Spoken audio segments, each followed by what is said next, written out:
The United States, Israel, and Iran are at war. This war is going to have far-reaching consequences. The central artery from where 20% of the global oil flows, Strait of Hormuz, has been closed. And this is going to have tremendous repercussions, particularly for us, because a very large portion of our oil and natural gas comes through the Strait of Hormuz.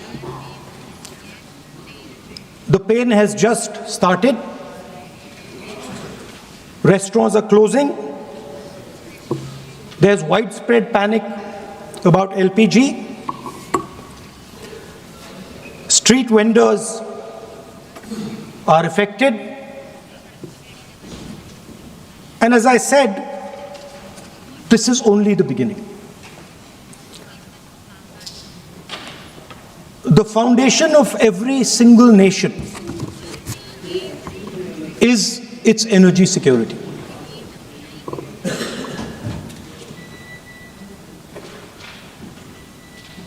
And I do not say this lightly,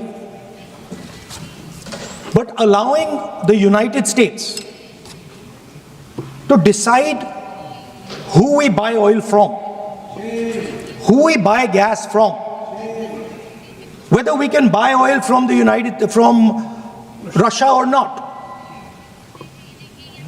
whether our relationship with different oil suppliers can be decided by us. This is what has been bartered. And this is a very puzzling fact for me. It has been a very puzzling fact why a nation the size of India would allow any other nation, the president of another nation, to give us permission to buy Russian oil, to decide who our relationships are with. And this has been a puzzle, and I've been trying to figure this puzzle out. And I have figured the puzzle out. And the puzzle is about compromise. We have a gentleman sitting here who is the oil minister.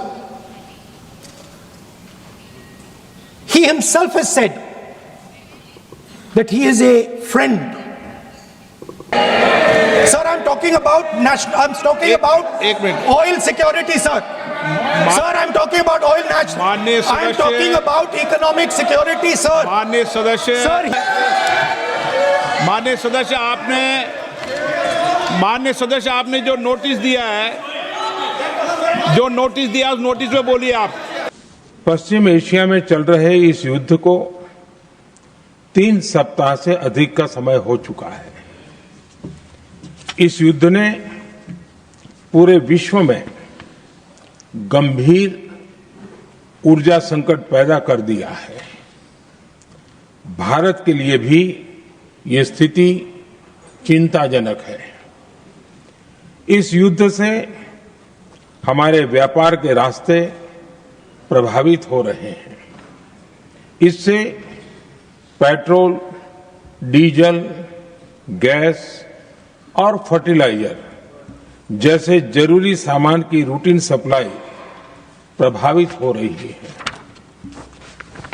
Gulf देशों में करीब 1 करोड़ भारतीय रहते हैं, वहां काम करते हैं।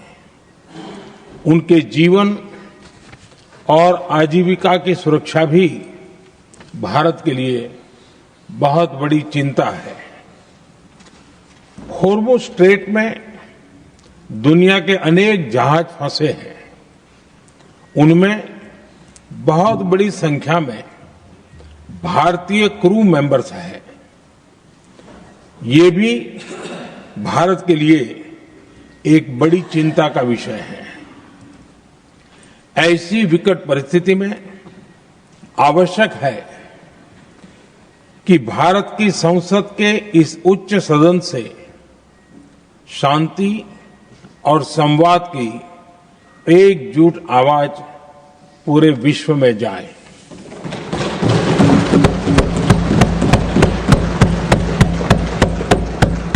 सभापति जी, युद्ध की शुरुआत के बाद से मैंने पश्चिम एशिया के ज्यादातर देशों के राष्ट्राध्यक्षों के साथ 2 राउंड फोन पर बात की है।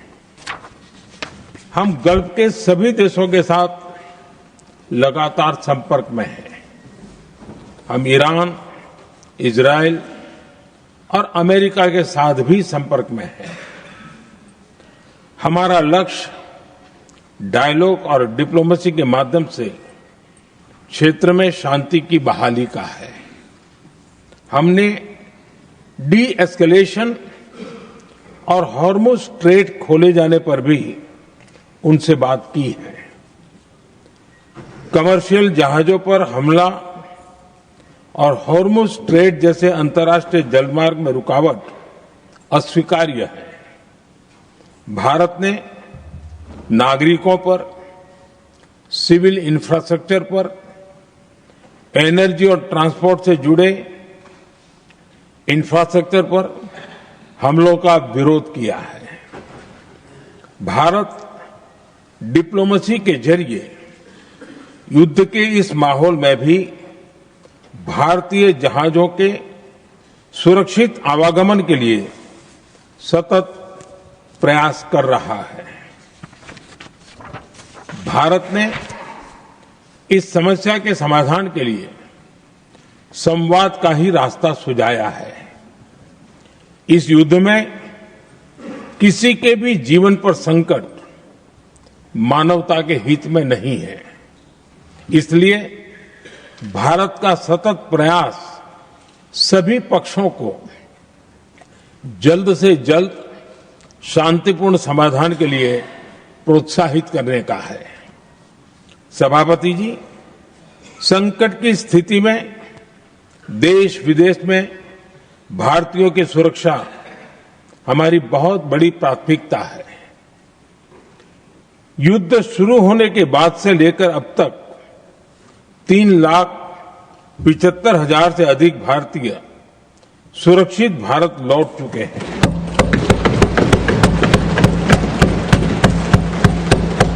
ईरान से ही अभी तक 1,000 से अधिक भारतीय सुरक्षित वापस लौटे हैं। इनमें 700 से अधिक मेडिकल की पढ़ाई करने वाले युवा हैं। हमारी सरकार संकट के इस समय में पूरी संवेदनशीलता से काम कर रही है।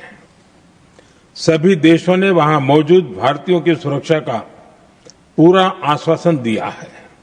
हालांकि ये बहुत दुखद है कि हमलों के कारण कुछ भारतीयों की मृत्यु हुई है और कुछ घायल भी हुए हैं। ऐसे मुश्किल हालात में परिवारजनों को आवश्यक मदद दी जा रही है। जो घायल है उनका बेहतर इलाज सुनिश्चित कराया जा रहा है।